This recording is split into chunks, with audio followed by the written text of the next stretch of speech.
So anyway, let's just keep going, because there's another part of the conversation today that, I'll be honest, again, I went, oh, you know, the 9th floor has had $50,000 spent on Luxon's office. And again, my initial reaction was a bit like, you know, is this a bit of a... I didn't feel the need to jump down his throat with the headline. No, I didn't, because there's also... Like, I was speaking to someone out in the street the other day, and they were like, have you heard, under national $30 million to do up, government house? And I'm like, yeah, but that's what would have done and would have been, and Luxon doesn't make that decision. And, you know, $30 now or $50 million in, 3 years when it gets into more disrepair. So part of me is like that, right? And I'm doing it again, right? And I'll tell you that maybe my position at the end of this conversation, Joey, will be very different from what I'm hinting at the start. But I did think, again, and I'm just trying to be, fair to Luxon, a fair commentator, that if it's parliamentary services who have made that decision, it's not really about Luxon, it's just them doing it. That was my initial thought. Now, I can see you bubbling already, so I'm not going to let you talk yet, because you'll give away the ending to our story. You'll give away spoilers. Let's just have a look at the story. This is only a short clip. It's only like a minute as to what's happening. It's not just on the 9th floor, but Luxon's office in particular. What do you do for a living? Life's pretty cool at the top. Oh, do you have a cool office? Actually, that's it up there. The 9th floor feeling extra fancy lately as it got... Okay, so in the sound bar, we need a vomit one as well, don't we? Honestly, it's what we need a one as well, yeah. Upgrade after Christopher Luxon took office. So welcome to my office. This is the office of the Prime Minister of New Zealand. As the new government slashes public spending, Newshub can reveal $57,000 was spent on upgrading the PM's Beehive office. Are you following your own edict that every single dollar of taxpayer money is being spent carefully? We're doing everything we can to make sure that we're getting good value for taxpayers and we're not treating them like an ATM machine. Premier House wasn't good enough for him. Now it turns out the 9th floor office of the Beehive also wasn't good enough for him. An answer to a written Parliament question says the Parliamentary Service has a replacement and upgrade cycle which is conducted every year no matter which party's in power, and the $57,000 cost involved installing video conferencing gear. There was already video conferencing equipment in the office. Labor used it for cabinet meetings during COVID. If it was okay to run the country during the period of COVID-19, I can't see why they would need to spend thousands of dollars on new gear. It's not. So that's the setup for this conversation, Joey. And part of me goes, oh, it's cost of living. I don't disagree with all of that, but parliamentary services got in there. Now, there is one very different comment that comes out from Jenna Lynch. I'm going to play the end of that same story. Right, this goes for about a minute 35. And with her investigative reporting, she comes across one particular comment that was about what Luxon said about the equipment in said office. Because my first thing goes, well, if it's due if it's due to be upgraded, then upgrade it. Not a big deal. That's what happens. But it doesn't quite seem that maybe that was the case. It does possibly seem, from what Jenna Lynch was saying, is that maybe Luxon made some noise about the quality of what it used to be, so wanted it upgraded, which is a very different conversation. Well, Jenna joins us now. Kia ora, Jenna. Have we heard anything more from the PM's office on that refurbishment?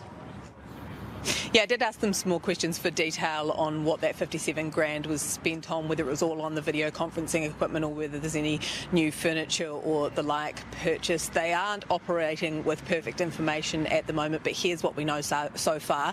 $20,000 was spent on the video conferencing equipment. Basically, when the PM took over, he looked at it and was surprised by the quality of it. They are making no apologies for spending that money because... So that's the line. He was surprised by the quality of it.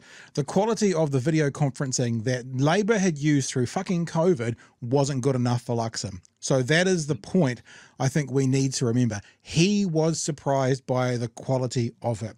I guess Air New Zealand in their equivalent of their 9th floor has the best of the best, fair enough. But when he got to the 9th floor of his public servant's job, he was surprised by the quality of it. And then Parliamentary Service went and redid it. It's a very different story from going just parliamentary services redid it. We're going to get to the end of this, Chewie, and then I'll let you explode. core equipment for a modern workplace. That $37,000 that was left over, they think most of it was spent on computer equipment, though I'm told an office chair was purchased. Newshub also understands that the carpet has been replaced on the 9th floor, though that wasn't included in the $57,000 cost because it's not technically equipment or furniture. Now, there's a couple of schools of thoughts on this. One, the Prime Minister needs this equipment. He speaks to world leaders through video conferencing. It needs to be high spec because it needs to pass national security tests. On the other hand, when you come into government demanding cuts to public spending, every single dollar that you spent on yourself comes under that extra level of public scrutiny, and there's been kind of a snowball effect of this for Luxon. That accommodation supplement, MPs taking pay rises, and now kitting out his office, all while Kiwi households are struggling to pay their rents, mortgages and grocery bills, and while public servants are being fired. So there you go. And on that point, 100% on board. So look, I'm just being honest with you guys. At the start, I was like, you know, party A beats up party B, and then they flip over and party B beats up party. Is it one of those? And of both of those times that I tried, well, I didn't try to, I was wondering about giving the incumbent government a bit of credit. It kind of taught me a lesson that maybe I shouldn't in the future, Chewy, because as I said, he looked at it and was surprised by the quality of it. So that's come from Luxon saying this is not good enough. He may not have said so it needs to be replaced, but I'm sure his aides, his PR people, his whatever people would have made sure that parliamentary services, that they knew that it wasn't up to spec for the PM. And so you can't really just lay it off on the parliamentary services. And on top of all of that, of course, as has been said by Jenna Lynch there, we're in a cost of living crisis. Public servants are losing their job. If it was fit for purpose already, be it 1 or 2 specs down, that was a public servant's salary that went into the 9th floor Prime Minister's office, which could have waited for a few more years. Yours, Chewy. I like him because he's not a politician. A politician would have seen this trap fucking 4 miles away. And you can't just parrot the line, Kiwi households are doing it hard. We know it's hard out there. I've got to make every dollar count. Can't use the public as an ATM machine, and then turn around and do exactly that. Yeah. If you are spending money in that environment, you need to tell us. You need to tell us exactly what it's for. Give us your justification. Like listening to that list, yes. Security needs to be important for anything with a national leader that's using the internet. You know, that I can go with. Yep, you need teleconferencing. It was already there. Yeah. Is it something that was used through COVID? Imagine that it was used through COVID, so it was actually there and managed to be used probably every day, several hours a day, to communicate with people all over New Zealand and all over the world. Yeah, it's one of those things where you could have gone, is it good enough to last? Can I get things moving forward? And is there something we can push to next year? Okay, here we go. Because I've just come out of getting my ass kicked on an accommodation supplement. I'm getting my ass kicked left, right, and center. Here's something where I can go, hey, look, I just saved 50 grand because I kept my old office chair and I kept the old teleconferencing stuff. So let me give you something, right? Because how you've just spelt it. Because sometimes we just need a second-hand Corolla, a good, reliable car to get us from point A to point B. And then they get in and they want the Ferrari in the 9th floor office. They want the latest and greatest up-to-date communications equipment when the second-hand Corolla probably would have done the job just fine. Yeah, I think that's conversation over, isn't it? This is the whole thing. The words and the actions do not match up.